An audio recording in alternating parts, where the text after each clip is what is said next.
When older, he reconsidered his story so as not to upset Houghton.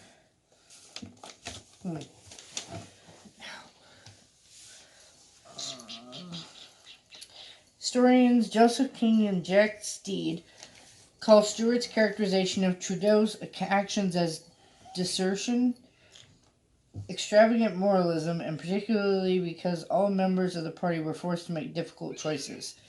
Ethan Rorick echoed this by writing, "More than the gleaming heroism or solid villainy, the Donner Party is a story of hard decisions that were neither heroic nor villainous." Can you really blame them? I mean, yeah, I would have to wait until I was dying to eat human flesh, but you can't really blame them if they didn't have anything else. A more revolting or appalling spectacle I never witnessed. The remains here, by order of Jean Kearney, collected and buried under the superintendence of Major Swords. They were interred in a pit which had been dug in the center of one of the cabins for cache. These melancholy duties to the dead being performed, the cabins, by order of Major Swords, were fired, and with everything surrendered them connected with these horrid and melancholy tragedy were consumed.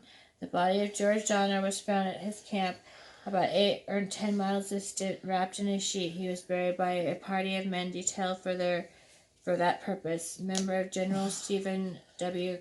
Kearney's company, June 22nd, 1847. She's so weird. I have not wrote to you half the trouble we have had, but I have wrote enough to let you know that you don't know what trouble is. But thank God we have all got through, and the only family that did not eat human flesh. We have left everything, but I don't care for that. We have got through with our lives, but don't let this letter dishearten anybody. Never take no cut-offs and hurry along as fast as you can. Virginia Reed to Cousin Mary Keyes, May 16th, 1847. So they really tried to say they were the only ones who didn't eat human flesh. I will now give you some good and friendly advice. Stay at home. You are in a good place, where if sick you are not in danger of starving to death. Mary Graves to Levi Frostick, her sister Sarah Frostick's father-in-law, in 1847. 28th page of Patrick Green's diary, recording his observations in late February 1847, including Mrs. Murphy said here yesterday that thought she would commence on Milt and eat him. I think it's supposed to be think that she has done so yet. It is distressing.